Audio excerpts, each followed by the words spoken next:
I am now recording this. Will now be recorded. Okay. Hello. Okay, anyways, hi. Happy New Year, guys. Okay, we've got people sharing their cameras again. Les, you're not. You know that?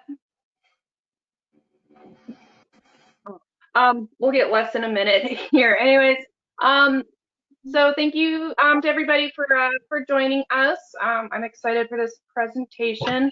A few years back, this was my first meeting, so the January meetings always felt like an anniversary thing for me. So something special. Do we have new people here joining us for the first time? Karen, hi. Hi. Glad you Hello. could join us. Thank you. I'm Right. not in Tucson, but Pam Henderson gave me your link and she's been giving me advice. Well, I'm in Bisbee. that's fine.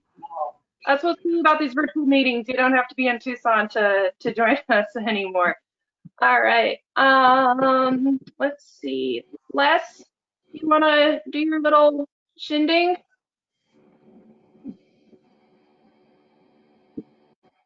You got to unmute yourself, though.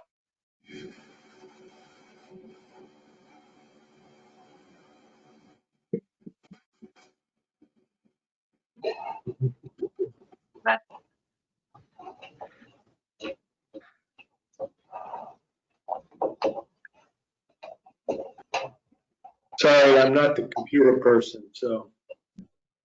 That's okay. It's January. What do we do? All right, you want me to go ahead and go? Yes, please. All right.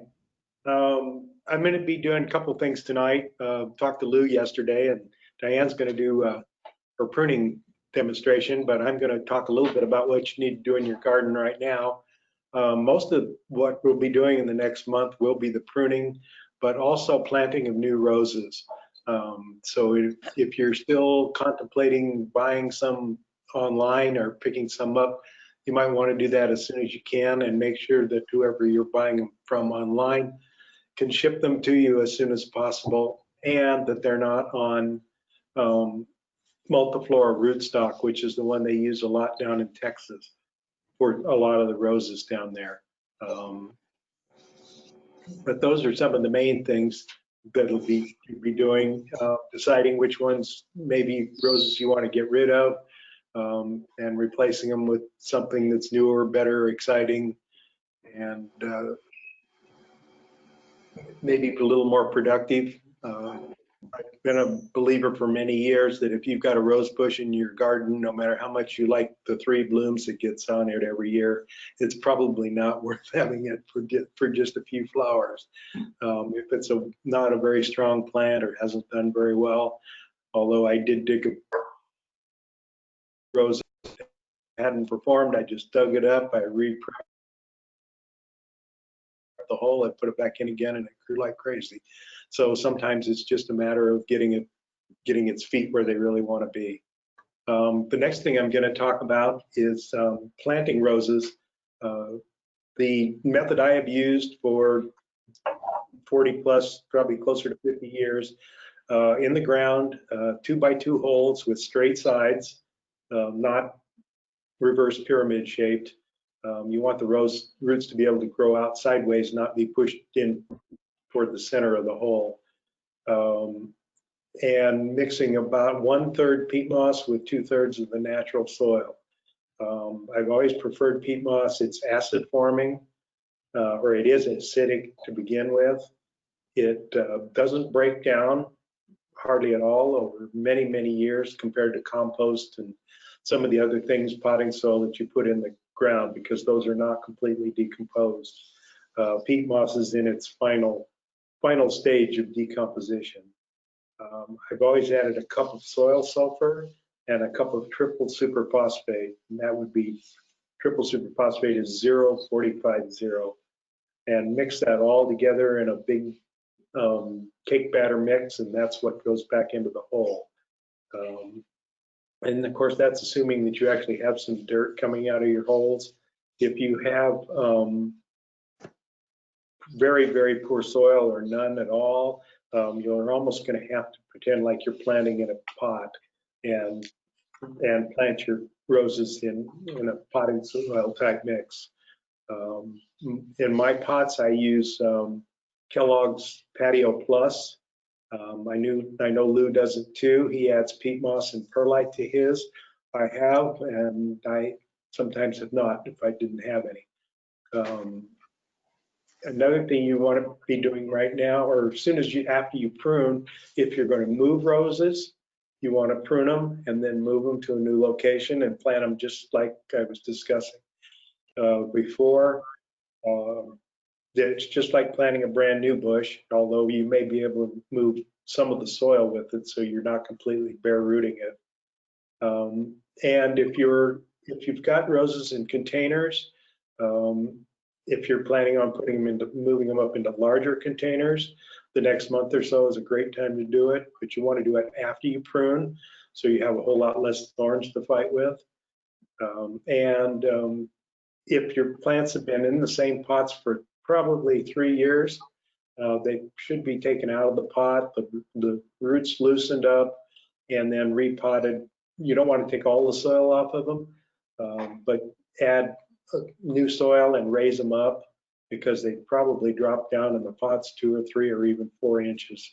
The potting soil tends to pack and it tends to decompose even more, so you lose volume.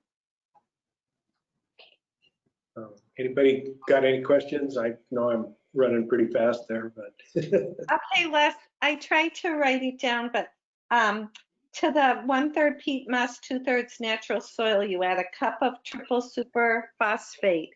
But what was the other ingredient? Soil sulfur. Soil sulfur. It's a pale yellow or granular, kind of beigey granule. It's very slow to dissolve. The newer soil sulfurs that are on the market now are used to be the brand name was Dispersol.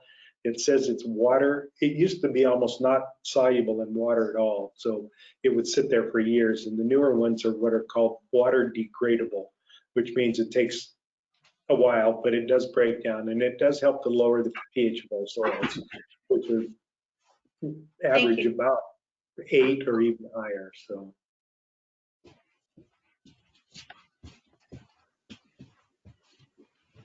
Anybody else? Okay, well, I guess I did my job. Here's a question. Yeah. I do. Do you use when you water, when you put the plant in the ground, do you use like a fish emulsion? No, you don't want to use any fertilizer on newly planted plants, especially if they're bare root. Okay. No fertilizer. Soak them twice the day you put them in, and then soak them again the next day, and then wait about 3 days and soak them again, and probably every 3 to 4 days clear into the spring. Okay. No fertilizer until after the first bloom cycle. And then probably use something water soluble, fish emulsion or Growmore's Magnum Grow, one of those type things.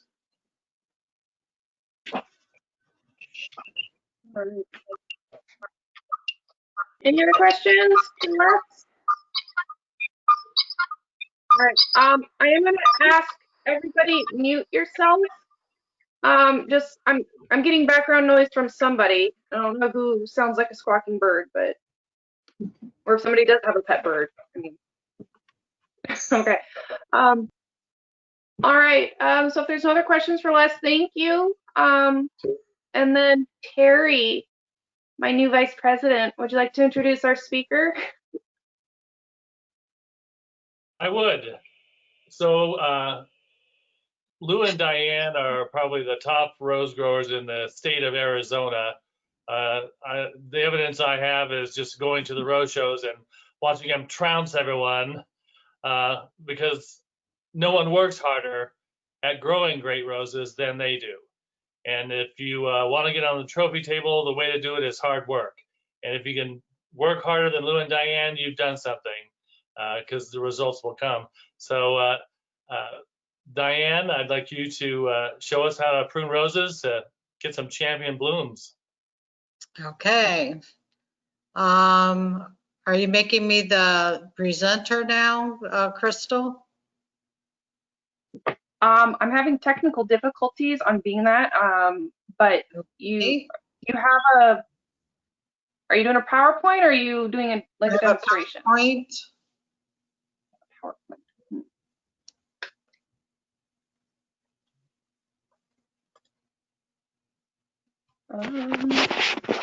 See that Jerry Mahoney is on here, is she? But it doesn't show her. I think she's Yeah, on phone that's only. me. That's Oh, okay. me, guys. Yeah, with getting this all set up, oh wait, there you go, found it. Okay, I got great. kicked out and then I couldn't remember the password to go meetings, and then Google kind of got me back in and I don't know what happened. So, but you should be a presenter now, Diane.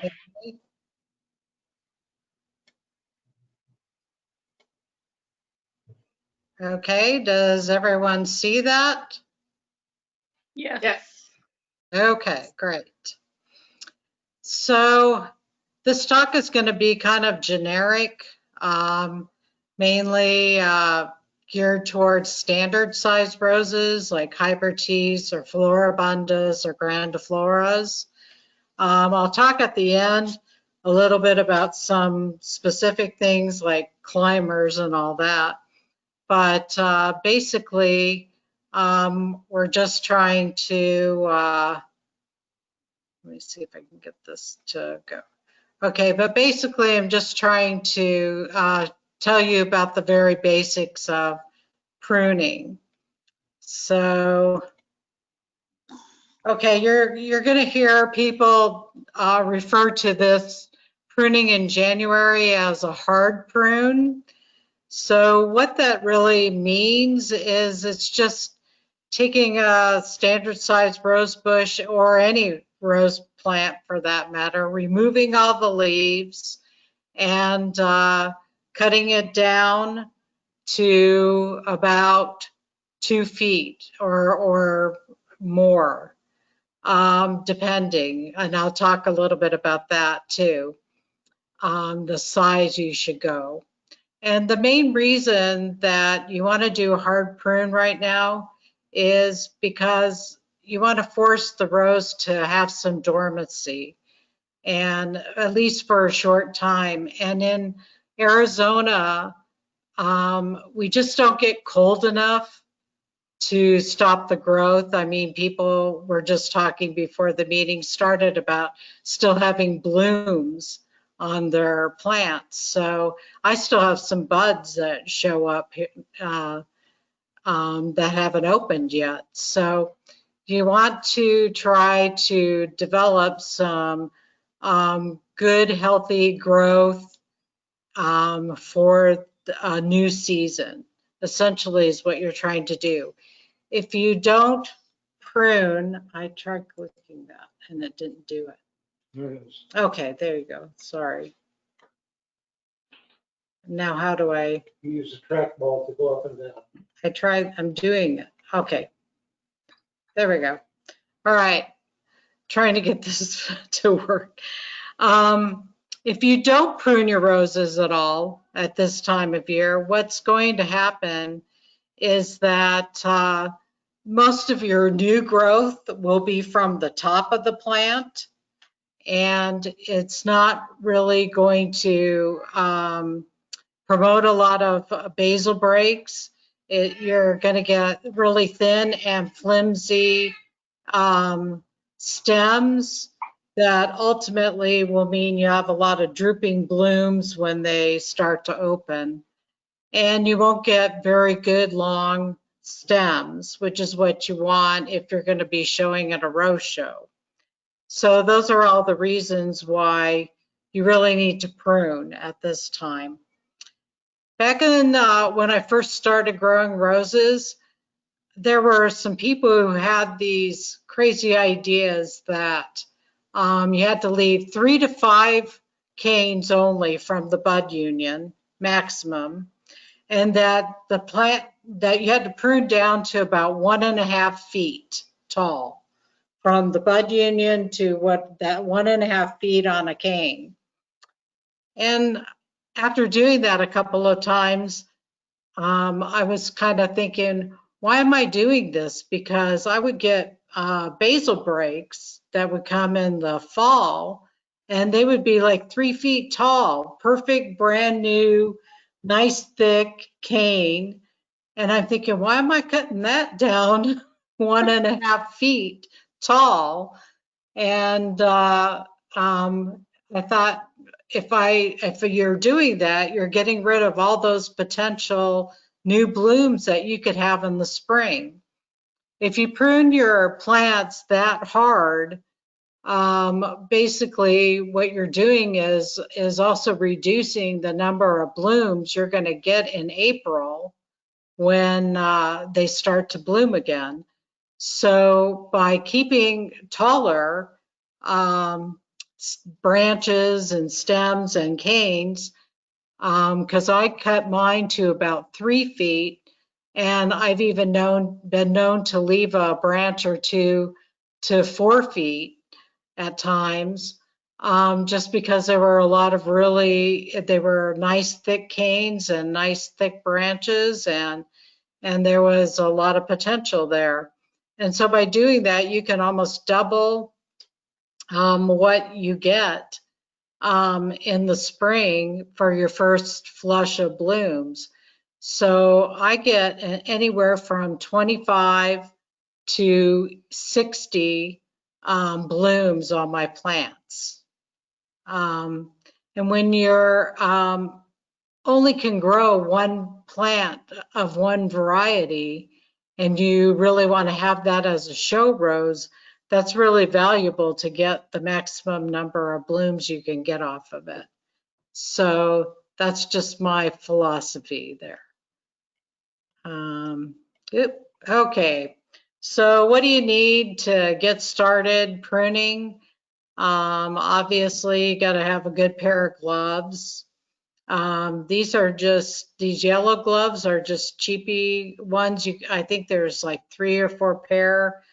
There used to be from Costco. They're just leather kind of gardening gloves, work gloves. And these have actually been pretty good for me, and they last, through a couple of seasons, a couple of years of using them. You also need something to protect your arms. So what Lou found a few years back was welding sleeves. And these you can buy at Harbor Freight, and they're really cheap, and they really protect your arms from getting all scarred up from a lot of thorns. And the other thing, the crucial thing you need is a good bypass pair of pruners.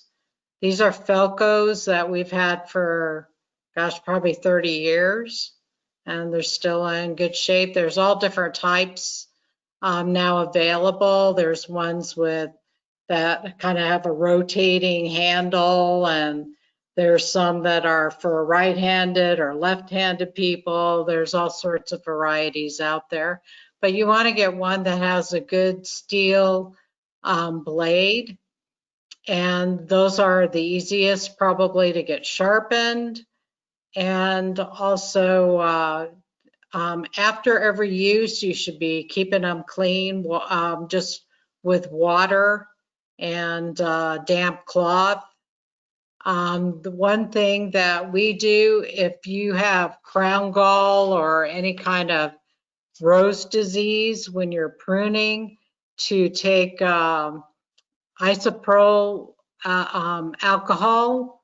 I think it's like 70% alcohol, and just wipe off the blades with just a little bit dipped in a cotton ball, because that really helps to sanitize it, and it's not corrosive to the metal. Let's see. You also need loppers. Loppers are great for really thick canes that you need to get off. Also, the longer handles make it easier to get down into different parts of the plant if you got a pretty large plant that you're pruning back. So same thing with cleaning them and keeping them sanitized.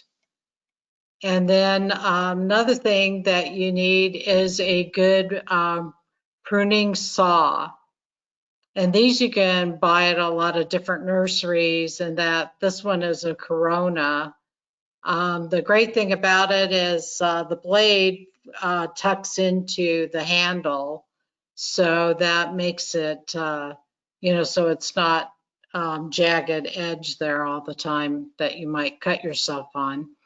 But then you just tighten it. When you open it up, you tighten it up, and it's really great for getting it into the bottom of the plant and around the bud union, and to be able to cut off a big cane that you want to get rid of. So what are the basic things that you need to do with pruning? So the first thing I do is survey the plant. Just take a general look at it. How tall is it? How far down are you going to cut? What do you want to cut off? And the first thing I do is try to cut off anything that's dead on the plant. Then I'm going to look at removing a cane or a big branch that has non-productive, like it really didn't put out much of anything on that particular branch. It looks like it's starting to deteriorate, or it's really old and dying. That's one that you want to try to remove, and usually remove it as low as you can, down to the bud union if possible. I start cutting from the top, because usually my roses grow anywhere from 5 to 6 feet on my hybrid teas by this time of the year. So the easiest way is to just lop off about half of it on the top, and take the top half off of it, and then you can really survey what you have there, what you want to keep, and what are the crossing branches that you want to remove, and things like that. Once you get it cut to where you want it, you're going to remove all the leaves, and then you're going to clean up around the bottom of the plant. You want to remove all the debris, all the dead leaves, everything. You want it all out of there, because leaves are a great place for a lot of insect eggs and things to be harboring, and you want to get rid of all of that. And then the final thing you will do is, after 1 week letting the sap run and everything on your roses, you want to use Elmer's glue, and I use the wood glue that is waterproof. So when you put it on, it actually stays. I've had some areas where I've cut that I sealed up with a pretty good thick layer of that, and it's still on there 2 or 3 years later. So that's the key thing, is to get the waterproof one. So anyway, this is a rose that is a hybrid tea called Cajun Sunrise, and it's a 2-year-old plant, because it's one that Lou budded up. And you can see where there were different areas where he cut off fairly long growth, because this actually was much bigger, but we had some really nice blooms and he cut them off to put in bouquets. So this is kind of what we have to start with. And essentially, one thing I wanted to point out is there's several people out there. I know if you're on the Facebook group, Arizona Rose Growers, they tell you don't cut or prune or cut back any rose that is new to 2 years old. You have to wait till after, like the 3rd year before you're going to cut the rose back or prune the rose back.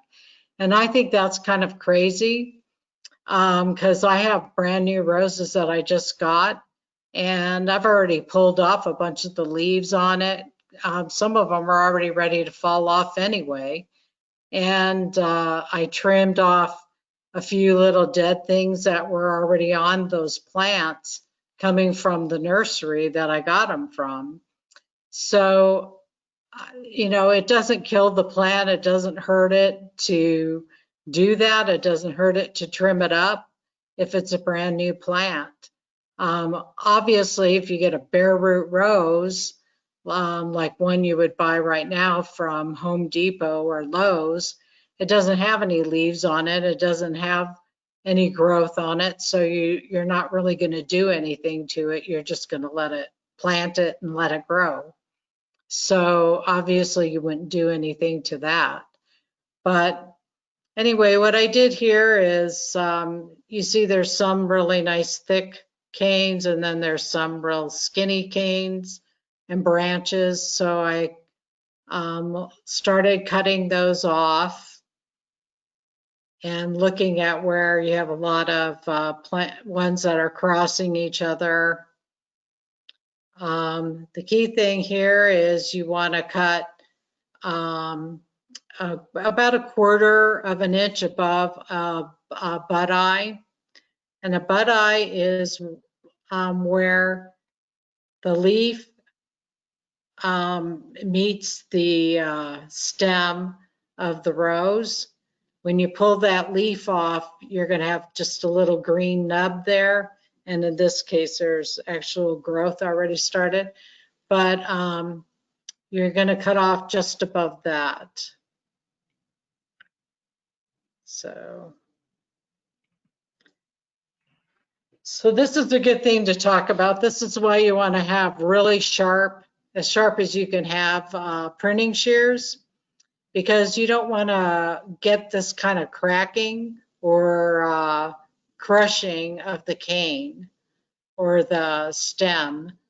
So you want to try to avoid that, because having that cracking there actually allows for bacteria and fungus and bugs and other things to enter there, and also can start causing some dieback, where your branch will start turning brown. And you'll see that sometimes as you're going along, once your blooms have started and you go to cut off a bloom, and you'll see like just above that particular branch that came out of that bud eye, you'll see that very nub turning brown and dying. So a lot of times that can be part of it wasn't a really good clean cut. So anyway, in the end, this is kind of what I ended up with, where I left, let's see, 1, 2, 3, well, 4 and 5 areas where it's coming out of the bud union. Now, some people might not like having a stem that's really tall above all the others, because you want to have more even growth. I personally don't worry too much about that if I feel like I'm going to get a lot of potentially good blooms out of this. But you can always cut it down and make everything more uniform if that's what you prefer in your garden. So it's just another view of it. And let's see, a couple other things I'll talk about. Let me go back to that one. There's always controversy about whether or not you need to seal the cuts after you've done it, after you've pruned all your roses. Some people don't like to do it because they feel like it takes up a lot of time, and it does. It's usually a weekend of going out in my yard with 50 plants to try to get all the cuts sealed. But I feel like it's totally worth it because we have cane borers. They're mostly active in the summer. And the really big problem with them is that if you prune down your roses and they get into a cane that might be fairly close to where your bud union is, they could really they bore down pretty far into the stems. So what I like to do is make sure that all of those areas are sealed, and especially if you cut off an old cane that came from the bud union, then your bud union has that area that's open for insects like the cane borer to enter. And that can cause a lot of damage to a rose if one should get in there. So what you want to do is definitely in those areas seal that portion of it. And this is the only time of year that I actually do the seals, because later on when you're just cutting blooms and that, it's up much higher on the plant, so it's less likely that the cane borer is going to get way down into stem, and it's not a big deal to allow it to happen over the summer and do all that. I just don't bother with it at that point. So as far as a couple of things there, Lou posted a video on our website. It's under Rose Care, and you click on the month of January, and there's a video that actually where a guy is demonstrating how to do the pruning.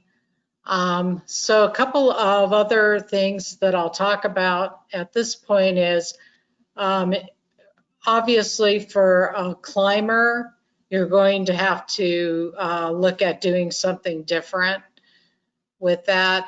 You're still going to take off all of the leaves. You're still going to remove anything that's really, really old or non-productive. You still want to remove any branches that are dead or crossing things where you don't want them to be. But basically you want to leave as long of stems, long of branches as you can, because what you're going to do is kind of bow them a little bit and tie them onto whatever trellis you have or however you have them set up to be climbing. So that way all that where it bends is where all the new growth is going to come out. If you have old garden roses, you won't be pruning any of those roses until probably after they bloom. Some are not repeat bloomers, so if it just blooms once a year, then that's when you do it, is later in the spring. And obviously you don't want to at that time to remove all the leaves and things like that. You're just gonna kind of reshape it, cut off a lot of dead stuff, and leave on the leaves and stuff, because this is really, in Arizona, the only time of year that you can really remove all the leaves of the plant and not, put it in major distress or kill it, essentially. Now, mini roses, what I do is mine get pretty big and bushy, and probably like the mini floras will grow about 3 feet tall. So basically, I'm just looking at the same thing with the hybrid tea. I'm going to cut out all the crossing branches and kind of shape it, open it up in the middle part, and kind of reshape it and cut it down. Probably those will be about 1.5 feet or so tall. And same thing with the miniatures. Some of them grow just as tall as my mini floras, so I would do the same thing with them. So anyway, see, I have a couple of questions. Okay, so it says, can the cane borer kill a plant?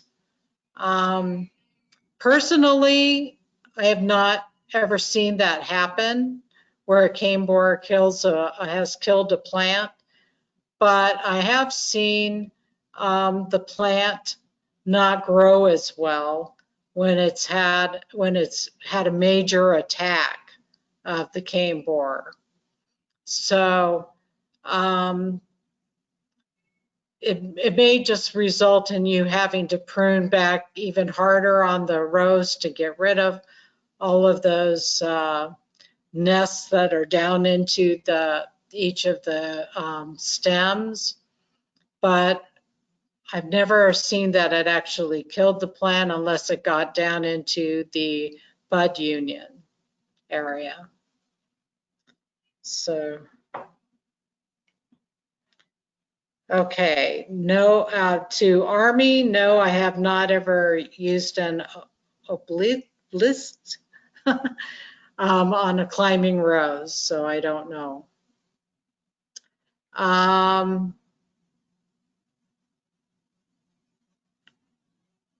There's another question about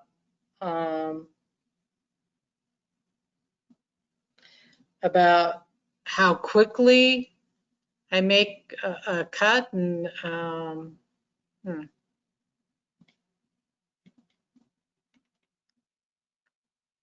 said, have you noticed a difference in cane damage with how quickly you make the cut? And mainly, it only has to do with how sharp the blade is on your pruning shears, as to whether or not there's cane damage. Sometimes too, if you cut and you're twisting, you can cause some damage too to your, when you make a cut, you should make it pretty steady and not be twisting the pruning shears around. Does it matter which direction the bud is that you prune? 2 faces. Yes, if you want the branch to be growing outward from the plant, then you want to prune at a bud eye that is facing outward. If you want the branch to grow inward, then you would cut to a bud eye that is going inward to the plant. So yes, it does matter what direction the bud faces. In general, when you're pruning, you will prune always to have the branch grow to the outside. So you want your top bud eye to be facing outward from the plant.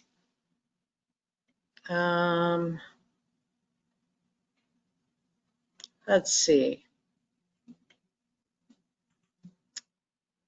I'm just starting and my roses were planted last spring and are about 2 to 3 feet tall. Do I understand correctly that I should clean up, remove the leaves, non-productive canes, leave canes about 2 feet? Yes, basically you can, if you have a good, the key is what I look for in branches and canes is something that is as thick as my thumb. So you want to get down to good thick canes. So basically, if it's a brand new plant and it's only 2 or 3 feet tall, then you're just gonna basically cut off the top part of it, about 1/3 at the most, and get rid of anything that's just really flimsy or thin. And you want to try to keep it to the thickest branches and canes that you have. And then there was another question about when cleaning the area beneath a rose in prep for spring, does that mean removing all the mulch? And if you have this person has their roses in pots, so I would say, no, you don't have to remove all the mulch. All you're trying to remove is basically any kind of dead leaves that have fallen down while you've been doing the pruning, anything that was already there, that especially anything that may have been infected with spider mites, or if you've had a lot of aphids last spring or during the summer, you want to get rid of all of those potential eggs that are hiding in those. So I clean those up. Also, I find that there's a lot of debris because all my roses are in pots, and there's always a lot of debris down underneath the pots.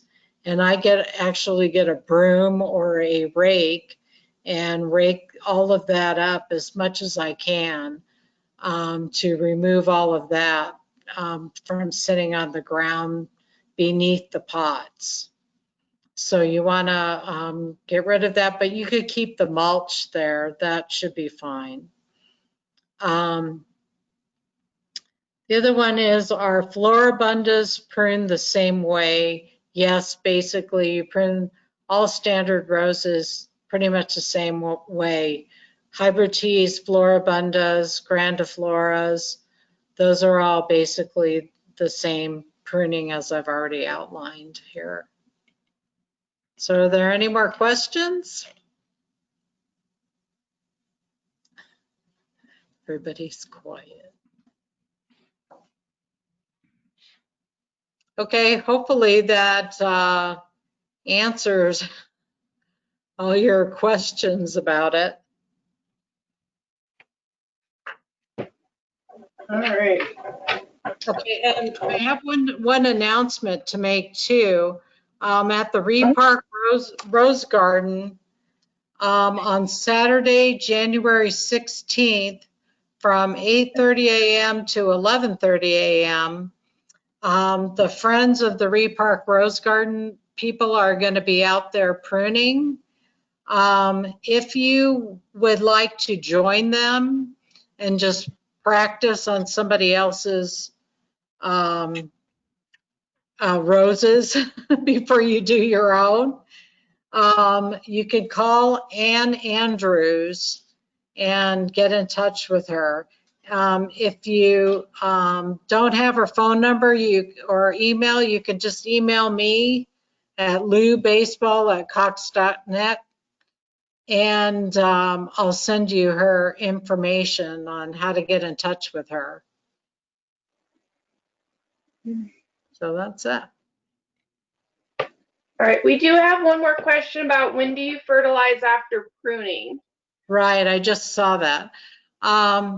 Basically, we usually wait about 2 weeks before we start it. We prune our roses in general the third weekend, third to fourth weekend, and that week during that week of January, and then usually it's the first full weekend of February that we start our fertilizing program.